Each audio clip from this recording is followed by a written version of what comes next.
Fala aí galera do YouTube, eu sou o Rafael do canal SAS Marchiori Epoxy Floor. Sejam muito bem-vindos a esse vídeo. No vídeo de hoje, pessoal, a gente vai falar um pouco sobre blush, tá?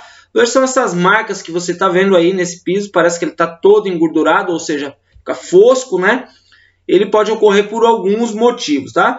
Geralmente, a maioria dos problemas, quando ocorre isso, né, esse fosqueamento, chamado de blush, é por umidade, dia de aplicação por umidade relativa do ar alta, tá? Olha só essas manchas, fica horríveis, né? Qual é o problema maior desses blushes? O problema maior dos blushes é só quando ele vai, né, passando um certo tempo, principalmente em regiões de banheiro, vai juntando ali aquela gordura do sabão, do corpo, na sujeira, e depois esse piso acaba ficando insustentável, né? Eu vou ter que refazer ele. Na verdade, a gente, quando vai entregar um piso, se ele tiver assim, né, a gente já tem que fazer a reaplicação deste piso, tá?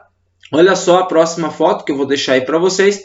Vocês vão ver que já ficou ali, ó, uma marca, tá vendo, ó, encardido aonde tinha esse blush, esse ponto de fosqueamento com mais intensidade. Olha só, o piso vai ficando todo encardido, tá? Muitas das vezes os aplicadores acabam confundindo isso, né, com problema de resina, e vira aquela guerra entre fabricante e aplicador. Só que hoje, né, a gente vai estar com a presença do mito da resina, um químico aí com certeza renomado, um dos maiores químicos de polímero do mundo, Clovis Sakamoto. Olha só, essa aplicação foi refeita, tá aí como é que ficou depois de refeitos, né? Então você já deixa aquele like, vem com a gente, vocês vão conhecer essa fera Clovis Sakamoto. Se você não conhece esse canal, vale muito a pena, tá ok? É um químico com mais de 35 anos de experiência na área de polímeros. É um fera, não vende nada no curso, nem resina, nem produto. Um canal desmonetizado, o Japa é fera. Segura aí e vem com a gente.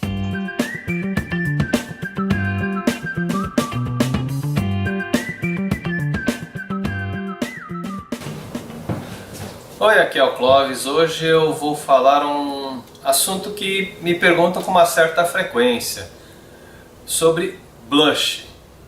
Mais comumente conhecido blush em maquiagem. Quando a gente fala em maquiagem, o blush ele tem uma tendência a deixar o rosto com menos brilho, mais aveludado, meio fosco.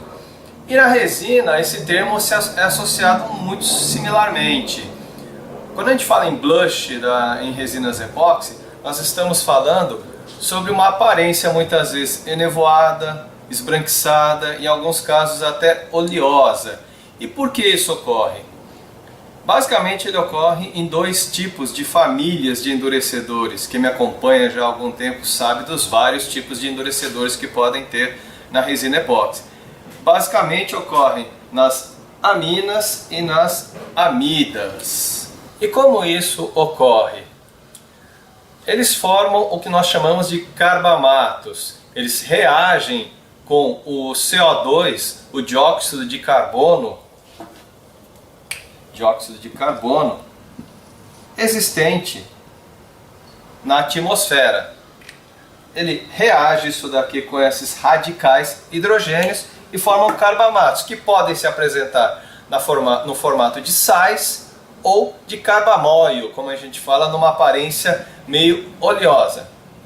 Mas, tirando um pouco toda essa química do lado, por que que isso acontece? Alguns endurecedores eles são mais propícios que outros. Então, alguns endurecedores eles têm maior disponibilidade para essa reação que outros. Então, quando você for adquirir, se isso for indesejável a você, porque na verdade isso daí, em pequena quantidade, tem a ver mais com estética. Nem sempre ele é prejudicial quimicamente ou mecanicamente para o produto. Então tem a ver mais com estética. Às vezes, então esse blush não é fundamental em aplicações de compostas, em aplicações de construção civil, reparos, em aplicações elétricas. Isso é como tem uma questão mais estética, nem sempre ele é um problema. Mas, quando ele é um problema, tirando um pouco a química, qual é a maior tendência disso acontecer? Ele acontece de duas formas. Quando você escolheu o produto errado para a aplicação que você quer, ou quando você aplicou o produto de forma errada ou em condições erradas. O que eu quero dizer com isso? Determinados produtos que você quer que não tenha essa aparência, você tem que escolher o produto ideal para aquela condição. Ou seja, se eu tenho um endurecedor que ele dá muito blush e para mim a estética é importante, obviamente eu escolhi um produto errado. Ou eu até escolhi um produto certo, mas apliquei de forma errada ou em condições erradas. O que eu quero dizer com isso? Se eu não pesei direito, se eu não misturei direito, ele vai ter uma tendência a poder ocorrer isso. Ou, se eu apliquei ele numa condição de temperatura do substrato, da parte que você aplicou e do ambiente, errado. Por quê? Costumo aplicar ele normalmente numa condição onde ele está quente, ou onde eu tenho condições de calor boa. Ele tem uma reação mais rápida e ele fica pouco tempo em contato com o CO2 do ar. Então essa possibilidade acontece menos.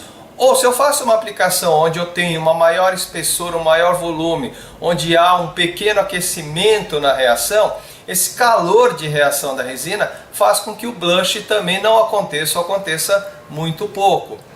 Quando eu faço aplicações em espessuras muito finas, então ele não tem condições de aquecer, a temperatura ambiente é um fator primordial. Por quê? Porque a resina ela não vai gerar calor suficiente para que ele evite esse blush.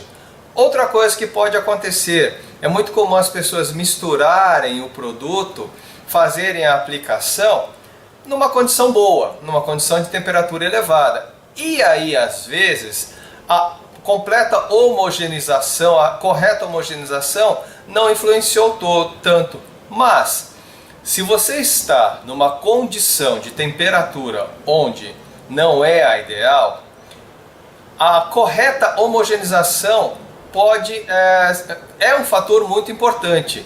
O que vai acontecer? Vai acontecer de aparecer algumas estrias, algumas colmeias, aparecendo algumas colmeias de abelha, fazendo células.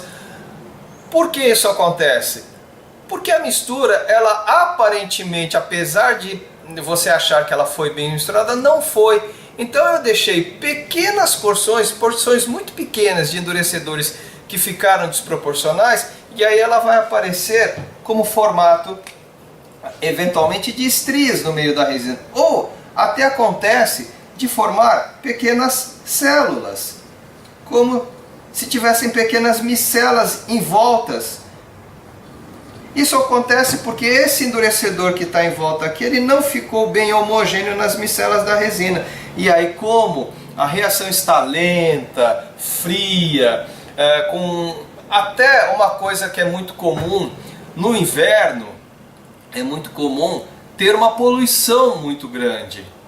O ar fica mais poluído. Consequentemente, o que eu tenho mais no ar? Eu tenho mais CO2. Então a reação já está lenta, deixando o sistema mais exposto, e eu tenho um teor maior de CO2 que vai reagir com esses produtos, a possibilidade de acontecer o blush é maior.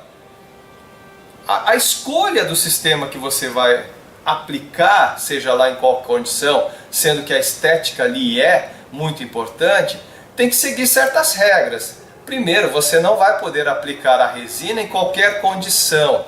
Não adianta, por exemplo, você me dizer que a temperatura ambiente estava naquele momento a 25, 27 graus, mas a parte superfície onde você estava aplicando, não estava nessa temperatura. Ele de repente passou dias, meses, com uma temperatura muito fria, e é uma alvenaria, um metal, ele tem uma temperatura muito baixa. Aí chega um dia, você está lá com... Opa, hoje está 25 graus, mas a superfície não. Se for alvenaria, pior ainda, porque uma estrutura, ele demora muito tempo para esfriar, mas também demora muito tempo para esquentar. Então ele levou dias para ficar gelado, ele vai levar dias para ficar quente também. Toma muito cuidado, então, quando você for escolher o tipo que você for aplicar e a condição. Se você está numa condição que não é a ideal, eu aconselho você ou não aplique, ou procure um sistema que possa ser aplicado naquela condição que você tem de temperatura, na condição de umidade muitas vezes também. Ok? Aqui o termo é um pouco mais técnico, um pouco mais químico, mas se vocês seguirem mais ou menos essas regras que eu falei na hora de aplicar, de misturar, tem um vídeo falando só sobre como misturar adequadamente, então faça uma mistura bem homogênea se não for em película tão fina para não dar esse tipo de coisa. Existem alguns produtos que são específicos para baixa temperatura, então se você realmente necessita aplicar numa condição de baixa temperatura, tem endurecedores específicos, não é tão simples, não é tão comum de achar, mas existem endurecedores para baixas temperaturas.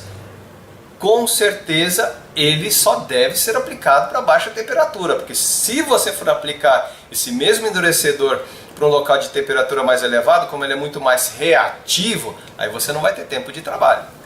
Dependendo da aplicação, se você tiver condições de criar um ambiente controlado para sua aplicação, onde você, por exemplo, você tem uma produção de alguma peça e você quer ter a mesma condição o ano inteiro, indiferente das condições climáticas, procure ter um ambiente com temperatura controlada, ou você pode ter uma estufa, ou um suporte onde você pode fazer o aquecimento com lâmpadas de infravermelho, por exemplo.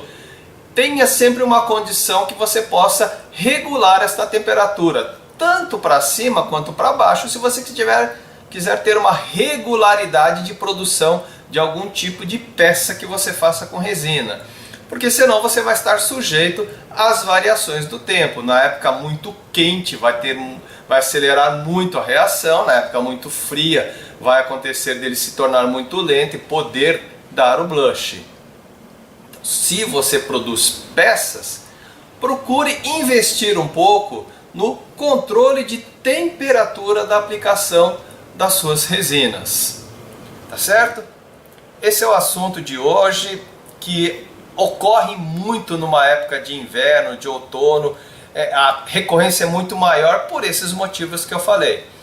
Dúvidas, me pergunta, me manda e-mail, manda um comentário. Até a próxima!